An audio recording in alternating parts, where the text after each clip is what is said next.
Vladimir Putin signed treaties today to illegally annex 4 regions in Ukraine. The United States will never recognize Russia's claims on Ukraine's sovereign territory. Thousands of Russians are trying to escape the country as Putin seeks to recruit more fighters for his war in Ukraine. Putin.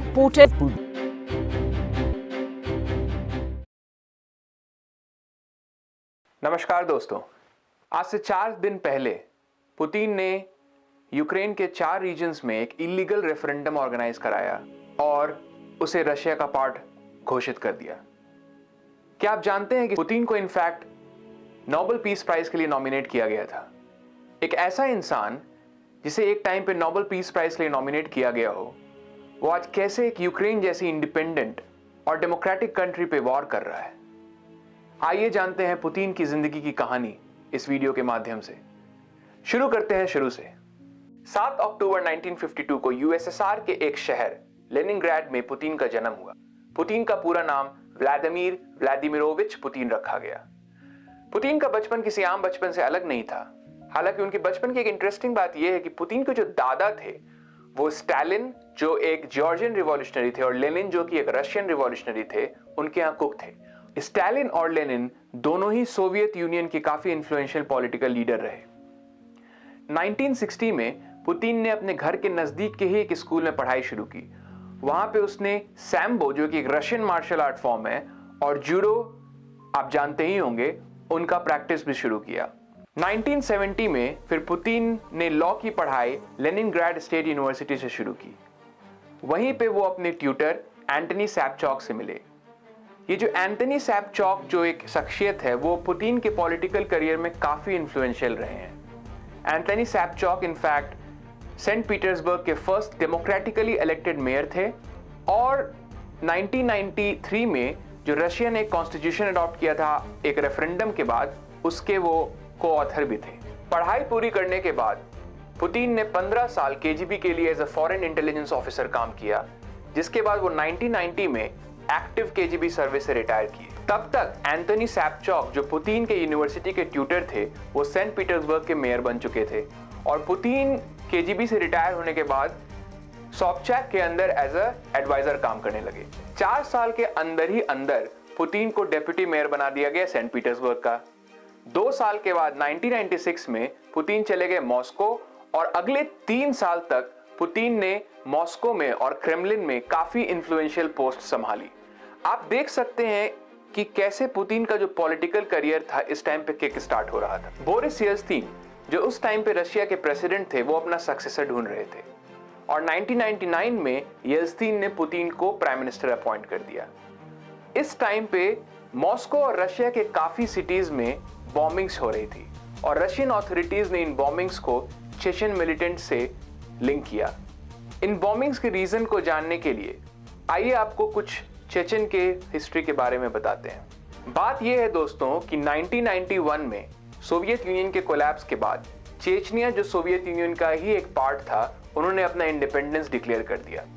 लेकिन Soviet union के अंदर जब चेचनिया था तो उनके पास उतनी autonomy थी नहीं। ये देखते हुए येल्त्सिन ने चेचनिया के इंडिपेंडेंस को मानने से इनकार कर दिया।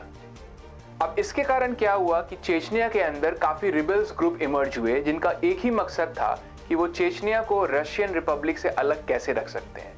यही वो मिलिटेंट ग्रुप हैं जिनसे रशिया में हो रही बॉम्बिंग्स को लिंक किया गया। तब येल्त्सिन गवर्नमेंट ने चेचनिया मिलिटेंट्स के अगेंस्ट वॉर डिक्लेयर कर दिया, और इस वॉर का जो मिलिट्री रिस्पॉन्स था उसका लीड व्लादिमीर पुतिन को सौंपा गया, जिसको पुतिन ने काफी अच्छे से निभाया। फिर 9 जून 2000 को मॉस्को ने चेचनिया के ऊपर डायरेक्ट रूल इंपोज कर दिया। इसके बाद पुतिन की पब्लिक अप्रूवल रेटिंग काफी इंप्रूव हो गई, और फिर आया रशियन पॉलिटिक्स में एक बहुत बड़ा चेंज। Дорогие россияне, в последний раз обращаюсь к вам с новогодним приветствием. Это не все. Сегодня я в последний раз обращаюсь к вам как президент России. 31 दिसंबर 1999 को येल्त्सिन ने अचानक से प्रेसिडेंटशिप के पोस्ट से रिजाइन कर दिया। 26 मार्च 2000 52.7% वोट शेयर के साथ पुतिन बन गए रशिया के राष्ट्रपति। 7 महीने तक अगस्त में पुतिन को कोई जानता भी नहीं था और 7 महीने के अंदर अंदर रशिया के सबसे पावरफुल इंसान बन के बैठ गया पुतिन। इस इलेक्शन के कैंपेन के दौरान कुछ रशियंस ने कंसर्न जरूर दिखाया था कि पुतिन रशिया को सोवियत एरा के ऑथोरिटेरियन रूल तरफ लेके चले जाएंगे। अभी ऑफिशियल्स ने इलेक्शन रिजल्ट्स अनाउंस भी नहीं किया था और एक पब्लिक स्पीच में पुतिन ने अपने सपोर्टर्स को एड्रेस करते हुए कहा कि वो जानते हैं कि लोग खुश नहीं हैं, वो ये भी जानते हैं कि लोगों को उनसे काफी उम्मीद है, पर मिरेकल्स डोंट हैपन। इसके बाद वो कहते हैं ना अपना वर्चस्व बनाना। पुतिन ने रशिया में काफी फेडरल रिफॉर्म्स लाने शुरू किए जिससे प्रेसिडेंशियल पावर्स काफी बढ़ गए और रशिया एक डिसेंट्रलाइज्ड फेडरल स्ट्रक्चर से सेंट्रलाइज्ड स्ट्रक्चर की तरफ मुड़ गया। पुतिन ने डायरेक्ट अपॉइंटमेंट ऑफ गवर्नर्स को एबॉलिश कर दिया और गवर्नर्स को अपॉइंट और डिसमिस करने का रिस्पॉन्सिबिलिटी प्रेसिडेंट को दे दिया। इसके अलावा जो ओलिगार्क्स हैं रशियन के, जो काफी पावरफुल माने जाते हैं, उनके भी पावर को कम करने के लिए उनके अगेंस्ट क्रिमिनल प्रोसीडिंग्स चालू कर दी और इन सारे चीजों को करने का एक ही मकसद था कि वो एब्सोल्यूट पावर सेंटर के पास ला सकें। और फिर हुआ 9/11 अटैक यूएसए पे। इस अटैक के बाद पुतिन उन कुछ अंतर्राष्ट्रीय प्रेसिडेंट्स में से थे जिन्होंने जॉर्ज बुश को कॉल करके अपना दुख जाहिर किया। इस कॉल पे पुतिन ने यूएस के एंटी टेररिस्ट कैंपेन्स में समर्थन देने की भी बात की और इनफैक्ट रशिया ने अपना एयर स्पेस ह्यूमैनिटेरियन पर्पसेस के लिए यूज करने के लिए यूएस को भी दिया। ये वो समय था जब रशिया और यूएस का रिलेशन काफी इंप्रूव होते दिख रहा था, लेकिन 2002-2003 में जब यूएस ने इराक इन्वेजन किया सद्दाम हुसैन को पावर से हटाने के लिए, उस वक्त पुतिन ने इस इन्वेजन को एज अ मिस्टेक बताया। पुतिन के पहले 4 साल में रशियन इकोनॉमी काफी ग्रो हुई, स्पेशली 1990s के रिसेशन के बाद। इस कारण 2004 में 70% वोट शेयर के साथ पुतिन बन गए रशिया के प्रेसिडेंट दूसरी बार। सितंबर 2004 में सदर्न रशिया के एक स्कूल बिसलन में एक काफी दुखद घटना घटी। कुछ इस्लामिस्ट मिलिटेंट्स ने एक स्कूल को 3 दिन तक सीज कर लिया और उस स्कूल में 1000 से भी ज्यादा लोग थे। 3 दिन के बाद यह पता चला कि 300 से भी अधिक लोग मारे गए और उसमें से अधिकतम लोग बच्चे थे। इस इवेंट ने रशिया को हिला के रख दिया और लोगों का कॉन्फिडेंस पुतिन गवर्नमेंट पे से काफी गिर गया। 2008 तक 8 साल के लिए पुतिन ऑलरेडी रशिया के प्रेसिडेंट रह चुके थे और रशियन कॉन्स्टिट्यूशन के हिसाब से कोई एक इंसान लगातार 8 साल से ज्यादा प्रेसिडेंट नहीं रह सकता था। इसके बाद दिमित्री मेदवेदेव बन जाते हैं रशिया के अगले प्रेसिडेंट और फिर पुतिन को 4 साल के लिए प्राइम मिनिस्टर के पोस्ट पे बैठा दिया जाता है। ऑल्दो मेदवेदेव प्रेसिडेंट थे, लेकिन क्रेमलिन में पुतिन का वर्चस्व बना रहा। मेदवेदेव जब प्रेसिडेंट थे तो उन्होंने एक लॉ पास कर दिया जिससे प्रेसिडेंट का जो टर्म था 4 साल का, वो बढ़ के अब 6 साल का हो गया।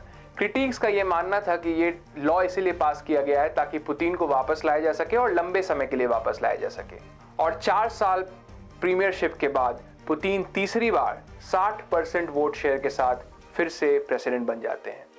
इस बार ऑल्दो उनका जो वोट शेयर था वो 72% से घट के 60% हो जाता है। अल जजीरा की जोना हल ने कहा, it is very clear that very many Russians have voted for Putin, but they have done so without the same enthusiasm they have had in the past, either because they felt there was no viable choice or because they had been convinced by the Kremlin rhetoric that Russia would crumble without him. उधर Ukraine में उस time के president Victor यांकोविच के against महीनों से protest चल रहा था। महीनों के प्रोटेस्ट के बाद यांकोविच को ओवरथ्रो कर दिया जाता है और यांकोविच भाग जाते हैं रशिया। फरवरी 2014 में पुतिन यूक्रेन की इंटरिम सरकार को रिकॉग्नाइज करने से मना कर देते हैं और मार्च 2014 में रशियन मिलिट्री ग्रुप्स और प्रो रशियन मिलिट्री ट्रुप्स ने क्रीमिया, जहां की मेजॉरिटी आबादी रशियन एथनिक्स ग्रुप की है, उनका कंट्रोल ले लिया। 16 मार्च 2014 को पुतिन ने क्रीमिया में एक पॉपुलर रेफरेंडम कराया और उस रेफरेंडम में लोगों ने रशिया को ज्वाइन करने के लिए वोट किया। इसके बाद वेस्ट ने रशिया के अगेंस्ट ट्रैवल बैन्स किए और पुतिन के इनर सर्किल में जो लोग थे उनके एसेट्स को फ्रीज कर दिया। 18 मार्च 2014, 2 दिन के बाद पुतिन ने कहा, Сознание людей Крым всегда был и остается неотъемлемым. In the hearts and minds of our people, Crimea has always been an inalienable part of Russia. और एक ट्रीटी साइन कर दी जिससे क्रीमिया पेनिनसुला अब एक रशियन फेडरेशन का पार्ट बन गया। अब चलते हैं सीरिया की तरफ। 2016 में सीरियन वॉर के दौरान प्रेसिडेंट पुतिन ने सीरिया में एयर स्ट्राइक लॉन्च किए। पुतिन का यह कहना था कि वो ये air strikes Islamic state militants यानी आईसिस के अगेंस्ट कर रहे हैं, पर ओपोनेंट्स का यह मानना था कि वो एक्चुअली सीरियन प्रेसिडेंट बशर अल असद के ओपोनेंट्स को वीक करना चाहते हैं, और ये यूएस के एम के बिल्कुल अगेंस्ट था क्योंकि यूएस बशर अल असद को हटाना चाहता था। इसके बाद रशिया और यूएस का रिलेशन थोड़ा वीक हुआ। नवंबर 2016 में ट्रंप बनते हैं यूएस के प्रेसिडेंट और प्रॉमिस करते हैं कि वो रशिया के साथ रिलेशंस इंप्रूव करने की कोशिश करेंगे। इलेक्शन से जस्ट कुछ महीने पहले ही हिलरी क्लिंटन, जो ट्रंप के अगेंस्ट लड़ रही थी, उनके अगेंस्ट कुछ हाई प्रोफाइल साइबर अटैक्स होते हैं और हजारों की संख्या में उनके प्राइवेट ईमेल्स को विकीलीक पे डाल दिया जाता है। कंप्यूटर सिक्योरिटी एक्सपर्ट्स ने इन साइबर अटैक्स को रशियन इंटेलिजेंस सर्विस से लिंक किया और पुतिन पे वेस्टर्न डेमोक्रेसी को इन्फ्लुएंस करने का इल्जाम लगा। Obviously it goes without saying कि पुतिन ने इन सारे क्लेम्स से इनकार कर दिया। उधर रशिया में वेस्टर्न सैंक्शंस और लो ऑयल प्राइसेस के कारण इकोनॉमिक आउटलुक कुछ खास नहीं लग रहा था, लेकिन फिर भी पुतिन की पब्लिक अप्रूवल रेटिंग 80% से भी ऊपर पहुंच चुकी थी। मई 2018 75% वोट शेयर के साथ पुतिन चौथी बार 6 साल के लिए रशिया के प्रेसिडेंट बन जाते हैं। रशियन इलेक्शन कमीशन ने इस इलेक्शन में इरेगुलरिटीज की बात की, पर उन्होंने ये भी कहा कि ओवरऑल रिजल्ट इज लेजिटिमेट। जनवरी 2020 में पुतिन अनाउंस करते हैं कि वो रशिया के प्रेसिडेंट का टर्म लिमिट ही हटाना चाहते हैं ताकि वो खुद इंडेफिनेटली रशिया का प्रेसिडेंट बन के रह सकें, और एक पॉपुलर रेफरेंडम फिर से ऑर्गेनाइज करा देते हैं और उसका स्लोगन रखते हैं our country, our constitution, our decision. Obviously referendum का नतीजा पुतिन के फेवर में ही आता है। अब पुतिन रशिया के प्रेसिडेंट 2036 तक रह सकते हैं।